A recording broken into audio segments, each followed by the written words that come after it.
continue reading Bhagavad Gita as it is by A.C. Bhaktivedanta Swami Srila Prabhupada, Chapter 16, The Divine and Demoniac Natures. Text 1 and 3. Shri Bhagavan Uvacha Abhayam Sattva Samsudhir Jnana Yoga Vyavastitihi Danam Damascha Yagyascha Swadhyaya Tapa Arjavam Ahimsa Sattam Akrodhas Tyagha Santir Upaisunam Daya Bhutesu Aloluptvam Mardavam Rir Achapalam Teja Shama Dhritti Saucham Adroho Nati Manita Bhavanti Sampadam Daivam Abhijatasya Bharataha. The Supreme Personality of Godhead said, fearlessness, purification of one's existence, cultivation of spiritual knowledge, charity, self-control, performance of sacrifice, study of the Vedas, austerity, simplicity, non-violence, truthfulness, freedom from anger, renunciation, tranquility, aversion to fault-finding, compassion for all living entities, freedom from covetousness, gentleness, modesty, steady, determination, vigor, forgiveness, fortitude, cleanliness, and freedom from envy and from the passion for honor. These transcendental qualities, O son of Bharata, belong to godly men endowed with divine nature. In the beginning of the 15th chapter, the banyan tree of this material world was explained. The extra roots coming out of it were compared to the activities of the living entities, some auspicious, some inauspicious. In the 9th chapter also, the devas, or godly, and the asuras, the ungodly, or demons, were explained. Now, according to Vedic rites, activities in the mode of goodness are considered auspicious for progress on the path of liberation, and such activities are known as Daivi Prakriti, transcendental by nature. Those who are situated in the transcendental nature make progress on the path of liberation. For those who are acting in the mode of passion and ignorance, on the other hand, there is no possibility of liberation. Either they will have to remain in this material world as human beings, or they will descend among the species of animals or even lower life forms. In this 16th chapter, the Lord explains both the transcendental nature and its attendant qualities, and the demoniac nature and its qualities. He also explains the advantages and disadvantages of these qualities. The word Abhijatasya, in reference to one born of transcendental qualities or godly tendencies, is very significant. To beget a child in a godly atmosphere is known in the Vedic scriptures as a Garbhadana Samskar. If the parents want a child in the godly qualities, they should follow the 10 principles recommended for the social life of the human being. In Bhagavad Gita, we have studied also before that sex life for begetting a good child is Krishna himself. Sex life is not condemned, provided the process is used in Krishna consciousness. Those who are in Krishna consciousness at least should not beget children like cats and dogs, but should beget them so that they may become Krishna conscious. After birth, that should be the advantage of children born of a father and mother absorbed in Krishna consciousness.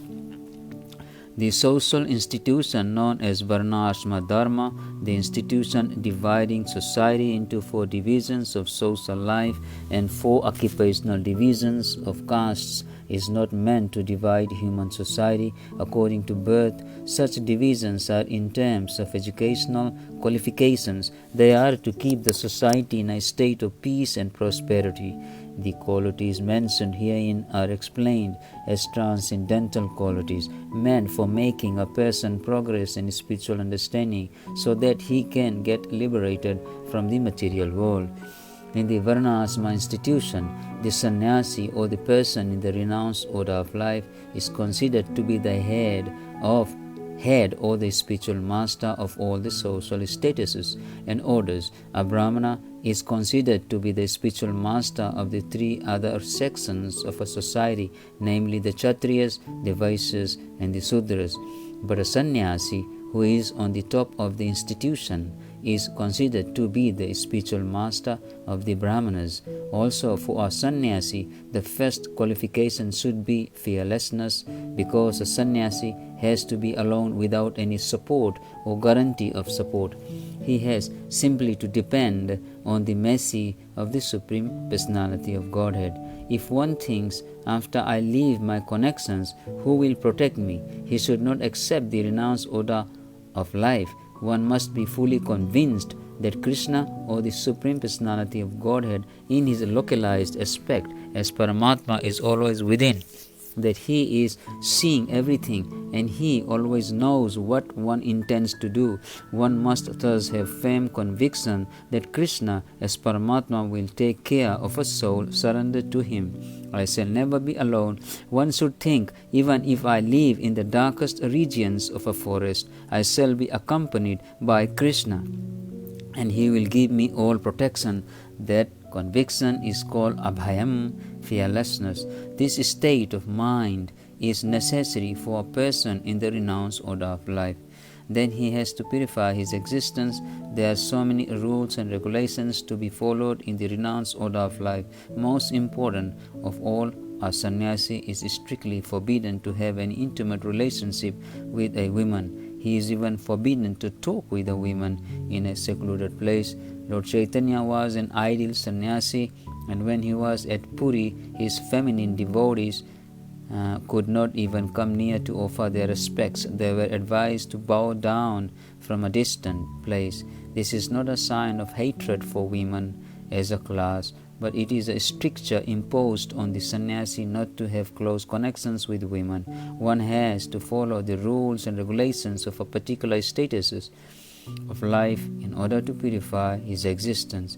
For a sannyasi, intimate relations with women and possession of wealth for sense gratification are strictly forbidden. The ideal sannyasi was Lord Chaitanya himself, and we can learn from his life that he was very strict in regards to women, although he is considered to be the most liberal incarnation of Godhead. Accepting the most fallen conditioned souls, he strictly followed the rules and regulations of the sannyas order of life in connection with association with women. One of his personal associates, namely Chota Haridas, was associated with Lord Chaitanya along with his other confidential personal associates. But somehow or other, this Chota Haridas looked lustily on a young woman, and Lord Chaitanya was so strict that he at once rejected him from the society of his personal associates.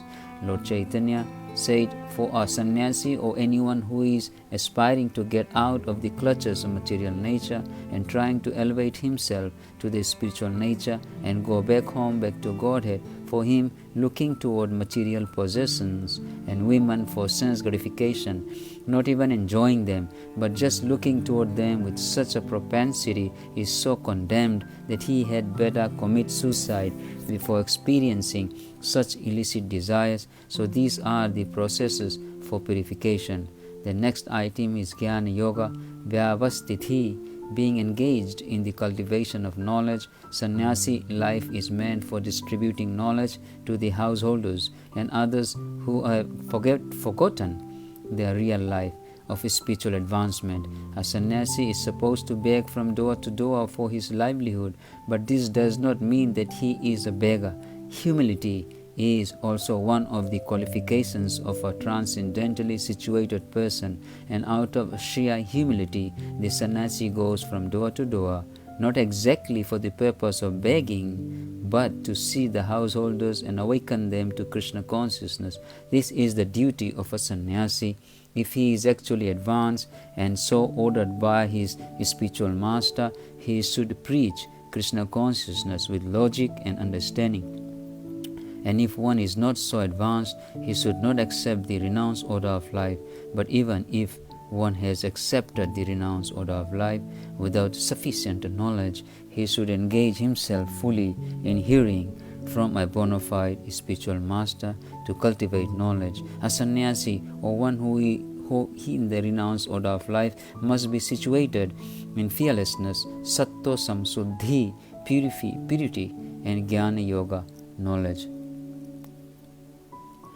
The next item is charity. Charity is meant for the householders. The householders should earn a livelihood by an honorable means and spend 50% of their income to propagate Krishna consciousness all over the world. Thus, a householder should give in charity to institutional societies that are engaged in that way. Charity should be given to the right receiver. There are different kinds of charity, as will be explained later on. Charity in the mode of goodness, passion, and ignorance. Charity in the mode of goodness is recommended by the scriptures, but charity in the mode of passion and ignorance is not recommended because it is simply a waste of money. Charity should be given only to propagate Krishna consciousness all over the world. That is charity in the mode of goodness. Then, as far as Dhamma, self-control is concerned, it is not only meant for other orders of religious society, but is especially meant for the householder. Although he has a wife, a householder should not use his senses for sex life unnecessarily. There are restrictions for the householders even in sex life, which should only be engaged in for the propagation of children. If he does not require children, he should not enjoy sex life with his wife. Modern society enjoys sex life with contraceptive methods or more abominable methods to avoid the responsibility of children. This is not in the transcendental quality, but is a demoniac. If anyone, even if he is a householder, wants to make progress in his spiritual life, he must control his sex life and should not beget a child without the purpose of serving Krishna. If he is able to beget children who will be in Krishna consciousness, one can produce hundreds of children, but without the capacity, one should not indulge only for the sense pleasure. Sacrifice is another item to be performed by the householders, because sacrifices require a large amount of money. Those in other orders of life, namely brahmacharya, vanaprastha, and sannyas, have no money. They live by begging. So performance of different types of sacrifice is meant for the householders. They should perform Agnihotra sacrifices as enjoined in the Vedic literature, but such sacrifices at the present moment are very expensive, and it is not possible for any householder to perform them. The best sacrifice recommended in this age is called Sankirtan Yagya. This Sankirtan Yagya, the chanting of Hare Krishna, Krishna Krishna, Hare Hare, Hare Ram, Ram Ram, Hare Hare, is the best and most inexpensive sacrifice, and everyone can adopt it and derive benefit. So these three items, namely the charity, sense control, and performance of sacrifice, are meant for the householders. Then Swadhyaya, Vedic study, is meant for brahmacharya or student life. Brahmacharis should have no connection with women. They should live a life of celibacy and engage the mind in the study of Vedic literature for cultivation of spiritual knowledge. This is called Swadhyaya. Tapas or austerity is especially meant for the retired life. One should not remain a householder throughout his whole life. He must always remember that there are 4 divisions of life: brahmacharya, grihastha, vanaprastha, and sannyas. So after grihastha, householder life, one should retire. If one lives for 100 years, he should spend 25 years in student life, 25 in householder life, 25 in retired life, and 25 in the renounced order of life. These are the regulations of the Vedic religious discipline. A man retired from household life must practice austerities of the body, mind, and tongue. That is tapasya. The entire Varnasma society, Dharma society, is meant for tapasya. Without tapasya or austerity, no human being can get liberation. The theory that there is no need of austerity in life, then one can go on speculating and everything will be nice.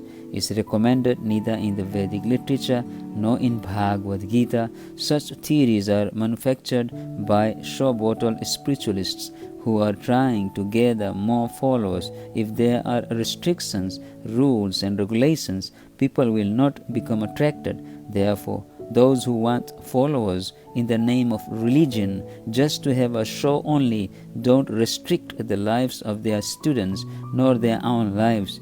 But that method is not approved by the Vedas. As far as the Brahminical quality of simplicity is concerned, not only should a particular order of life follow this principle, but every member, be he in the Brahmacharya ashram, Grihastha ashram, Vanaprastha ashram or Sannyasa ashram, one should be very simple and straightforward. Ahimsa means not arresting the progressive life of any living entity. One should not think that since the spirit spark is never killed, even after the killing of the body, there is no harm in killing animals for sense gratification. People are now addicted to eating animals in spite of having an ample supply of grains, fruits and milk. There is no necessity for animal killing. This injunction is for everyone. When there is no alternative, one may kill an animal, but it should be offered in sacrifice. At any rate, when there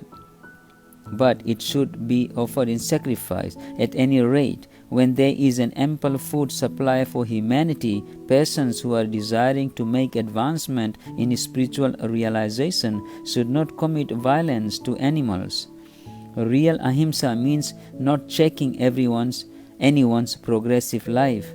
The animals are also making progress in their evolutionary life by transmigrating from one category of animal life to another.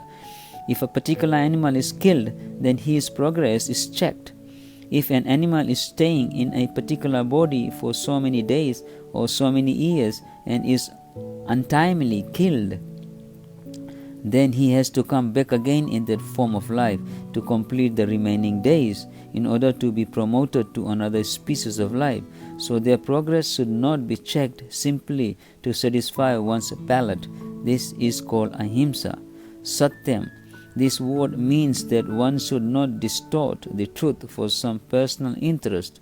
In Vedic literature, there are some difficult passages, but the meaning or the purpose should be learned from a bona fide spiritual master. That is the process for understanding the Vedas. Shruti means that one should hear from the authority. One should not construe some interpretation for his personal interest.